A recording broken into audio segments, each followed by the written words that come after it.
Donc bonjour à tous et à toutes et bienvenue pour cette vidéo. Dans cette vidéo, je vais parler d'un problème d'ergonomie. En effet, je vais essayer de voir quelle sera la meilleure position pour lever une charge lourde. Donc dans la situation 1 qu'on a ici, on a un ouvrier qui est ici, qui doit porter une caisse C de poids P. Donc là, on peut se demander comment modéliser cette situation-là expérimentalement. Là, je vais vous montrer la vidéo qui correspond à la modélisation expérimentale de la situation 1. Pour modéliser la situation 1, donc j'aurais besoin d'une barre à trous, d'un dynamomètre et d'une maslotte. Donc je vais tout au long de l'expérience à bien vérifier que la barre soit parfaitement horizontale et puis au préalable, donc avoir bien réglé le tirage du dynamomètre. Voilà ce que je vais faire, je vais positionner mon dynamomètre à l'extrême gauche et ma maslotte à l'extrême droite au point A.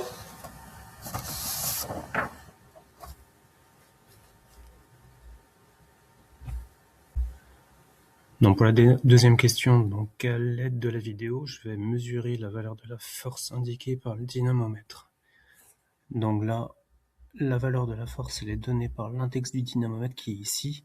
On est un petit peu au-dessus de 0,4 newton. Donc là, je vais dire que la force vaut 0,42 newton. Donc la force, je vais l'appeler F1, qui sera égal à 0,42 newton approximativement. Voilà. Troisième question. Mesure la distance D1 entre O et A. Donc le O correspond à l'axe ici.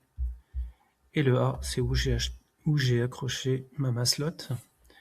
Donc entre chaque trou, on a 2,5 cm. Donc là, 2,5 cm. 5 cm. 7,5. 10. 12,5. 15. 17,5. Donc le point A est à 17,5 cm de l'axe O. Donc là, je vais noter ça là. La distance D1 elle sera égale à 17,5 cm. Donc dernière étape, calcul mathématique, calculer le moment exercé par le poids P par rapport à l'axe de rotation. Donc là, je vais écrire la formule du moment. Donc le moment par rapport à l'axe O de mon poids P, ça sera égal à la force, donc P, multiplié par la distance, donc que j'ai appelée D1. Donc ça sera égal à 0,42 multiplié par 17,5 cm. Donc le moment, ça sera des newton-mètres. Donc si je change 17,5 cm en mètres, ça fera 0,175 mètres. Ce qui nous fera 0,0735 newton-mètres. Donc pour la question 5, je vais déplacer le poids P au point B sur la barre à trous tout en conservant l'horizontalité. Donc là c'est pareil, je vais vous montrer la vidéo. Normalement, je vais déplacer mon poids au point B tout en conservant l'horizontalité de la barre.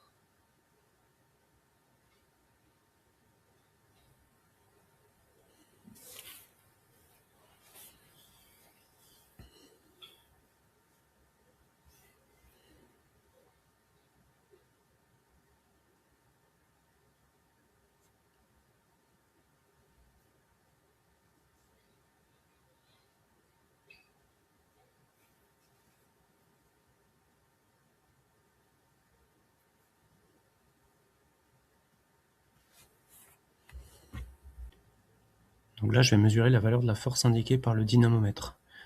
Donc là l'index du dynamomètre, on voit que tout à l'heure on était à 0,42 newtons, là on voit que la force elle est plus faible. Donc là on est un tout petit peu au-dessus de 0,2, mais en dessous de 0,3. Donc là on peut considérer que la force est égale à 0,25 newtons.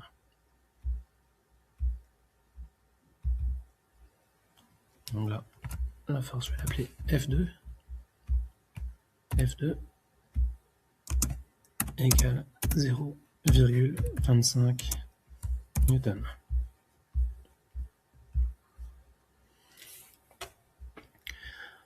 Question 7. Mesurer la distance D2 entre l'axe O et le point B. L'axe O 0 cm, 2,5 cm, 5 cm, 7,5, 10 cm. Donc là, la masselotte, elle est à 10 cm de l'axe O. Donc la distance D2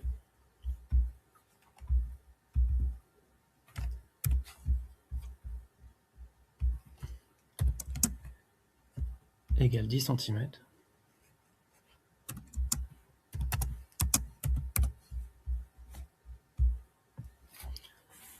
Même chose que précédemment, calculer le moment exercé par le poids P par rapport à l'axe de rotation. Donc là, on calcule le moment. Donc le moment par rapport à l'axe O de ma charge P.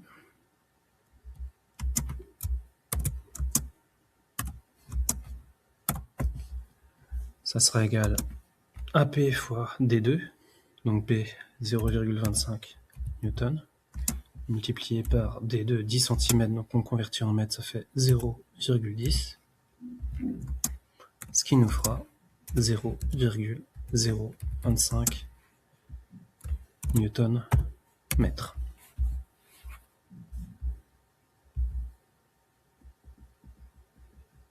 Donc avant-dernière question, quelle sera la meilleure position pour soulever cette charge? Donc là, on peut le deviner intuitivement que ça sera cette situation-là. Pourquoi? Parce que là, le centre de gravité est éloigné de ma charge, tandis que là, le centre de gravité est plus rapproché de ma charge. Et donc là, si on regarde avec notre expérience et nos calculs, on a remarqué que par rapport à la situation 1,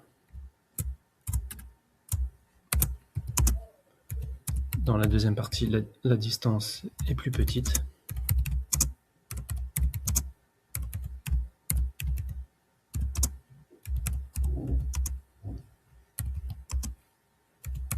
Donc la force